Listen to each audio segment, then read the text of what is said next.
Today we're talking about sending them away. I'm Sifu Jesse, and that's what's coming up next from Dragon Arts Wing Chun.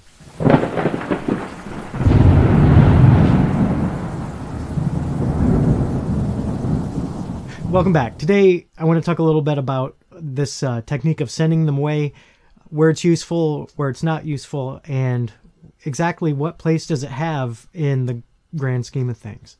So sending them away is something that you should be taught fairly early on in Chi Sao. Once you've completed Chum Q and you've learned all the defenses for the basic attacks and the basic attacks themselves.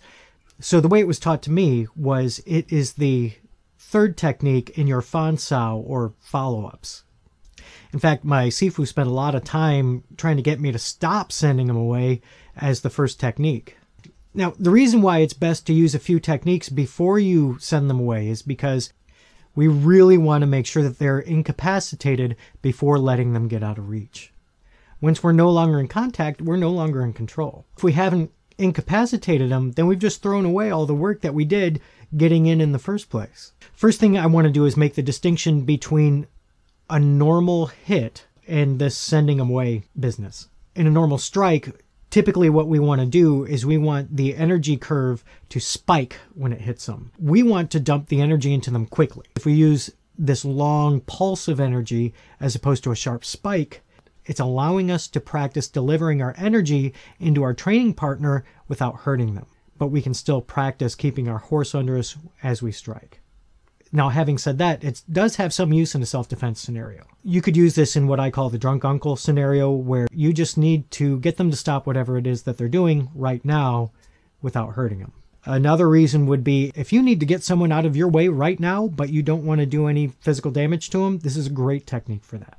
Now, where this type of energy is really useful is in palm strikes to the face area, because it tends to bend people over backwards. You can do a lot of damage that way, so you got to be careful with that. So if the situation calls for it, and especially if you're a smaller person, this type of energy is crucial to delivering strikes to the soft areas of the body. And if you don't know what that is, I'm not going to tell you.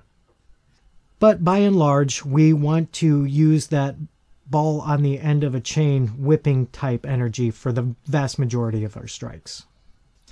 So the nuts and bolts and how to do the technique.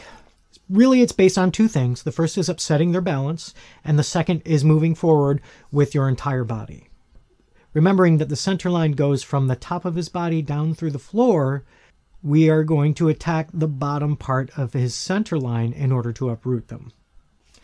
So the first thing we're going to do is we are going to start in Haoma, and all we're really going to do is we're going to do Haoma stepping, and which is, of course, hopefully you've done this, is you're going to place your front foot forward, and you're going to drag your rear foot and your body at the same time forward. We're going to put our front foot between his legs through his center. Then we're going to do our normal Haoma stepping. We are going to bring the rear foot forward and our body along with it simultaneously. So when we put our front foot forward, our hand is going to touch him. As we bring our rear foot forward, we are going to initiate the push. And that's pretty much it. Just make sure everything's on his center. Put your front foot between his feet. Bring your body up to meet it. It's that simple. Having said that, simple is not always easy. Now, the main thing that you want to avoid as you're doing this is putting weight on your front leg. Okay, you do not want to load weight on your front foot. You especially don't want to lean forward. Putting weight on your front foot makes you less stable. It saps power from your technique, and that makes you more susceptible to their counter techniques. They can grab you by the head and pull you down. They can lop you very easily. They can sidestep and uproot you. Don't put your weight on your front foot. Being in Haoma makes it far easier to immediately shift your own center line to match their movement. If you stay in Haoma with your weight on your rear leg, it's very difficult to lean forward. So if you weren't familiar with this technique, hopefully that takes some of the mystery out of it for you. So those are just some of my opinions on the topic. What do you think?